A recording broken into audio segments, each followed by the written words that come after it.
Flat number 13। আমরা তখন মাত্র নতুন বাসায় উঠেছি। বাসাটা আমাদের দুজনের খুব পছন্দ হয়েছে।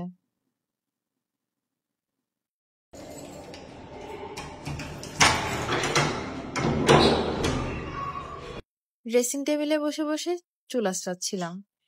এমন সময় দেখি ছোট্ট একটি বাচ্চা আয়নায়। তারপর দেখি কেউ নেই।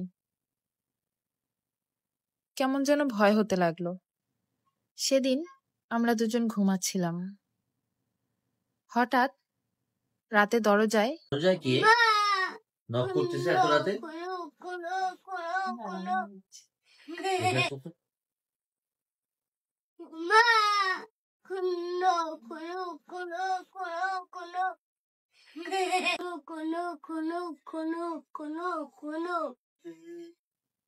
দরজাটা আমি খুলতেই দেখি কেউ নেই, অথচ কিছুক্ষণ আগেই কেউ একজন কান্না করছিল।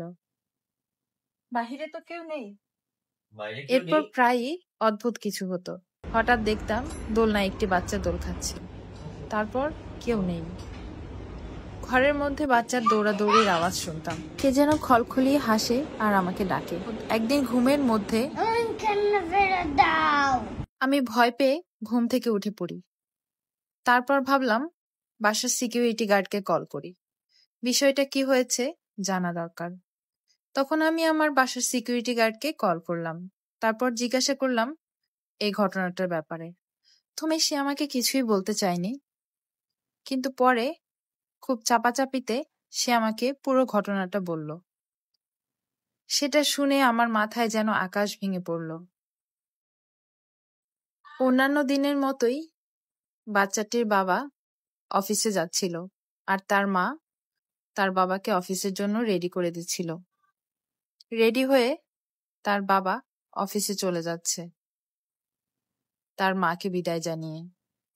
বাবা মা কারোরই খেয়াল নেই বাচ্চাটি কোথায় আছে। বাবা অফিসে চলে গেল, তারও বাচ্চাটির কথা খেয়াল নেই। এদিকে মা তার বাবাকে বিদায় করে ঘরের সব কাজ করতে ব্যস্ত হয়ে গেল। মা রান্নায় এতটাই ব্যস্ত ছিল, এতটাই মগ্ন ছিল যে বাচ্চাটির কথা তার খেয়ালই নেই। এদিকে বাচ্চাটি একা একা বাথরুমে ঢুকে যায়। বাথরুমে ঢুকে সে নিজে নিজেই দরজাটা লক করে ফেলে, কিন্তু পরবর্তীতে সে বুঝতে পারে না যে এটা তার জন্য কতটা বিপজ্জনক। মা তো আনমনে কাজ করেই যাচ্ছে, বাচ্চা কি খাবে সেই জন্য সে রান্না করছে, বাচ্চার কাপড়গুলো ধুয়ে দিচ্ছে। এর মধ্যেও তার একবারও মনে হয়নি তার বাচ্চাটি আদৌ কি বিপদে আছে না কোথায় আছে।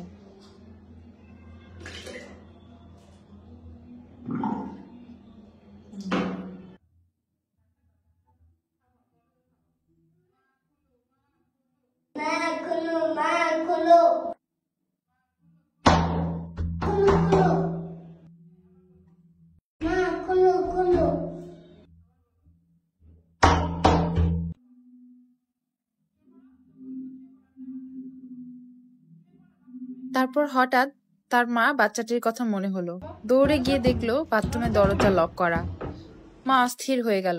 দরজা খুলে সে যা দেখলো সেটা আসলে আর সহ্য করার মতো নয়। আসলে মাঝে মাঝে আমাদের জীবনে এমন কিছু ঘটনা ঘটে যায় যা আমরা মেনে নিতে পারি না, কিন্তু তবুও মেনে নিতে হয়।